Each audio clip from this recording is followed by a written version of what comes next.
मी एकदम जबाबदारीने सांगतो, याच्यामध्ये मी 10 वर्षापासून काम करतोय. माझ्याकडे 1 ते 57 रिपोर्ट्स आहे. अगदी बीडी देशमुख कमिटीपासून, मुटाटकर समितीपासून सगळे रिपोर्ट्स आहे.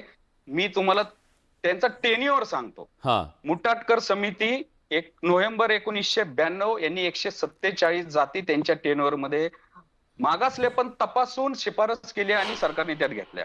मुटाटकर समितीचं रूपांतर खत्री कमिशन मध्ये झालं. ज्यावेळेस इंदिरा साहनी मध्ये सांगितलं की राज्याचं कमिशन करा. 1995 ते 2021 पर्यंत याचं टेन्युअर होतं खत्री कमिशनचं. त्यांनी पण 20-30 जाती त्यांनी घातल्या. नंतर बापट कमिशन आलं 2004 ते 2008. या बापट कमिशन नंतर सराफ कमिशन आलं 2008 ते 2012. सराफ कमिशन नंतर बाटिया कमिशन आलं 2013. जस्टिस बाट. त्यामुळं ह्या जाती अशाच आल्या, जीआरनी आल्या, तशा माझ्याकडे सगळे रिपोर्ट्स आहेत. 1000 पानाचे रिपोर्ट्स आहेत. त्यामुळं सामाजिक मागासलेपण हे तपासल्या गेल्यानंतर आणि हे रिकमेंडेशन केल्यानंतर सरकारचा कॉल असतो. कमिशन त्या कमिशनच्या ऍक्ट नुसार फक्त सुचवतं आणि सरकारने ते घेतलेले. त्यामुळे कोणतीही जात बेकायदेशीर आणलेली नाही, फॉलो केलं नाही असं अजिबात नाही. ठीक आहे. आरक्षण अभ्यासक आणि त्याचबरोबर ओबीसी आरक्षणाचे अभ्यासक प्रकाश भागरत आपल्या सोबत आहेत. प्रकाशजी, गेली अनेक दशकं तुम्ही लढताय. ओबीसींना जे आरक्षण दिलं गेलं, ह्या आरक्षणानं ओबीसींचं किती भलं झालंय, काय ओबीसींच्या आयुष्यामध्ये प्रकाश पडलेला आहे सांगू शकाल का? आणि आता जी मांडणी केली जाते की मराठा समाज हा हकदार आहे, मराठा समाजाच्या वाट्याचा आहे, मराठा समाजाच्या हक्काची ती भाकरी आहे, ती ओबीसी मध्येच आहे, ही मांडणी तुम्हाला पटते का? खरं म्हणजे मराठा समाजाची भाकरी ही ओबीसी मध्ये आहे, ही मांडणी अजिबात पटत नाही. मूळता गावगाड्यावरचा जो ओबीसी आहे तो अजूनही तितकाच वंचित आहे. मंडळ आयोग लागू झाला 1990 ला. महाराष्ट्रात तो 1994 ला लागू झाला. त्याच्यानंतर झिरो बजेट आला. 94 ला लागू झाल्यानंतर खऱ्या अर्थाने 50% सिलिंग झालं आणि क्रिमिलेअर लागू झालं.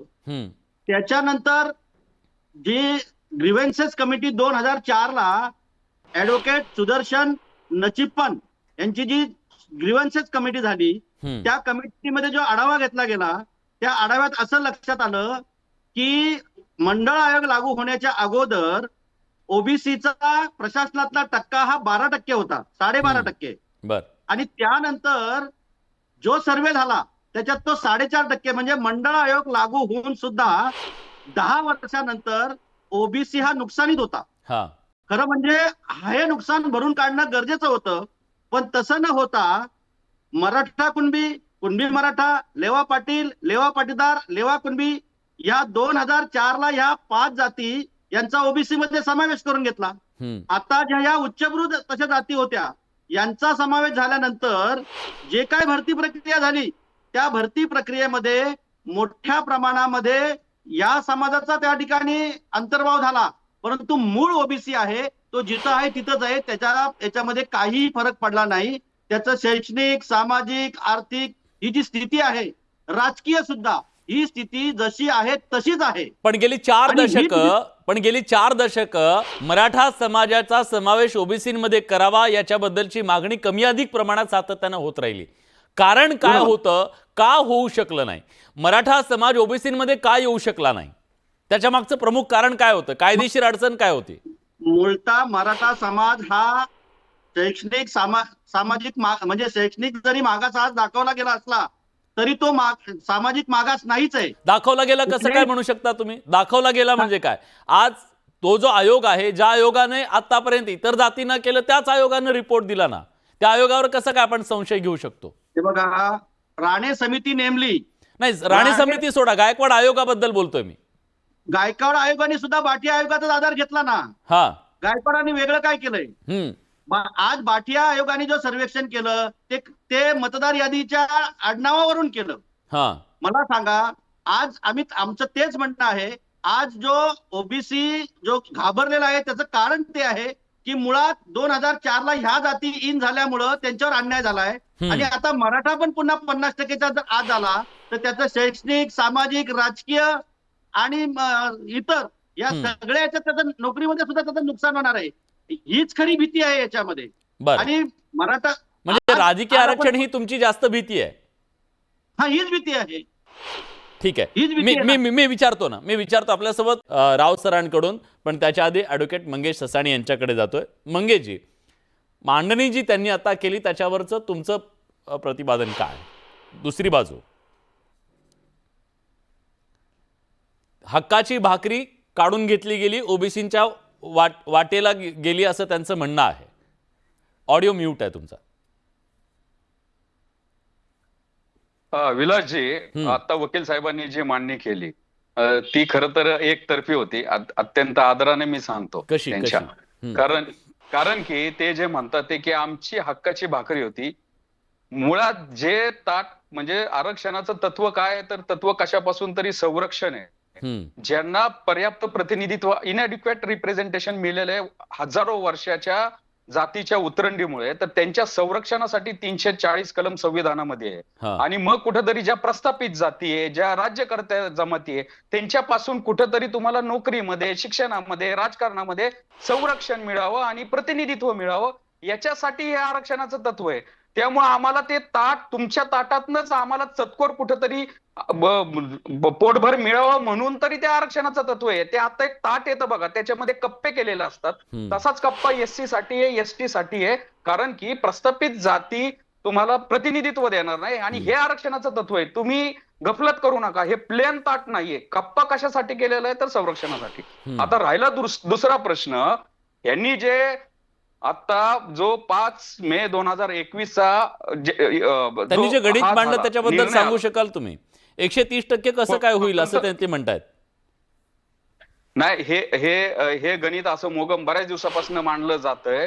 याच्यामध्ये एससी एसटीची दशवार्षिक डिकेडल कास्ट सेन्सस होतो प्रत्येक जिल्ह्यामध्ये, त्याचं प्रमाण कमी जास्त आहे. आणि जे आपण म्हणतो की शेड्युल्ड एरियाज आहे, जे 5 ते 6 जिल्हे आहेत, त्याच्यामध्येच हे प्रमाण 20% पर्यंत जातं एससी एसटीचं. त्याच्यामुळं मुळातच ही मांडणी चुकीची आहे. तुम्ही जे तुमचे याच्यातले जे जिल्हे आहेत, म्हणजे नागपूर, गोंदिया वगैरे, त्यानंतर पालघर, अशा याच्यामध्ये एक्सटेंड होतं, ते 20%च्या वरती जातं. त्याच्यामुळे सगळीकडेच अशी हे नाहीये. दुसरा विषय, ओबीसीची जी आकडेवारी होती लास्ट नॉन कास्ट सेन्स 1931चा, त्याच्यामध्ये भारतामध्ये 54% ओबीसीची लोकसंख्या होती. महाराष्ट्राची किती लोकसंख्या आहे बरं? काही आहे त्याचा आकडा आपल्याकडे? मग हे कुठल्या आधारावर ओबीसीना जे 27% आरक्षण दिलं त्याचा आधार काय? नाही, सांगतो मी. ज्या वेळेस हे मंडलचा विषय आला त्यावेळेस मुळात आपल्या आरक्षणाचं तत्व एससी एसटीला 20% आरक्षण होतं आणि 10% ओबीसीला, म्हणजे बीडी देशमुख कमिटीच्या वेळेस जे 14% आणि 4% व्हीजेएनटीला होतं, असं 34% आरक्षण होतं. पण इंदिरा साहनीच्या खटल्यामध्ये 9 जजच्या कॉन्स्टिट्युशनल बेंचने बऱ्याच गोष्टीवर उहापोह केला आणि तिथं मुळातच इंदिरा साहनी आणि तिचे जे सहकारी होते हे गुणवत्तेच्यासाठी भांडत होते की 50% हे गुणवत्तेसाठी आहे. मग ते कुठंतरी 50% मध्ये बसवावं म्हणून ते राहिलेल्या 34% मध्ये 14% वाढवलं.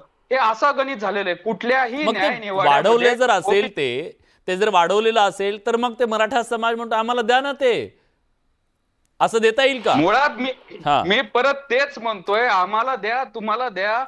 मुळात आरक्षण म्हणजे सोशली आणि एज्युकेशनली बॅकवर्ड क्लासेस साठी जो समाज सामाजिक मागास आहे. नाही, ठीक आहे. पण एक आहे, वकील साहेब मला सांगा, तुम्ही आता बोलताना म्हणालात की ते एक्स्ट्रा जे होतं ते वाढवलं. आता ते एक्स्ट्रा जे आहे ते आता समजा मराठा समाजातल्या व्यक्तींचं असं म्हणणं आहे, आंदोलकांचं असं म्हणणं आहे की ते जे एक्स्ट्रा आहे ना ते त्या एक्स्ट्रामध्ये आम्हाला बसवा. आता त्याच्याबद्दलची पडताळणी काय ती मी त्यांना विचारतो, आपले कायदे तज्ञ आहेत त्यांना विचारतो. पण हे एक्स्ट्रा आहे की नाही सांगतो मी. एक्स्ट्रा नाहीये, मुळात कमी होतं. मुळात 34%च कमी होतं. ज्यावेळेस बीडी देशमुख कमिटी होती त्यावेळेस 180 जाती होत्या. त्याच्यानंतर मग ते JRनी, त्यानंतर मग इंदिरा साहनी ज्यावेळेस मंडल आयोग लागू केला, त्यानंतर जोपर्यंत 2000 सालचा मागासवर्ग आयोग अधिनियम आला आणि मागासवर्ग आयोग नेमायला सांगितलं, त्याच्या आधी एक गॅप होता. त्याच्यामध्ये मुटाटकर कमिटी होती. अशा प्रत्येक राज्याच्या कमिट्या होत्या. या मुटाटकर कमिटीने त्यावेळेस व्हेरीफाय केले आणि ती संख्या वाढत 260 झाली, 280 झाली, आता ती 340 झाली. त्याच्यामुळं वाढीव आहे हे अजिबात नाहीये, मुळात बरं. कमी होतं. ठीक आहे. मुळामध्ये जर आपण मंडल आयोगाचं हे केलं तर त्याच्यामध्ये 280 जाती डिफाईन केल्या महाराष्ट्रातल्या. पण त्या आल्या कधी?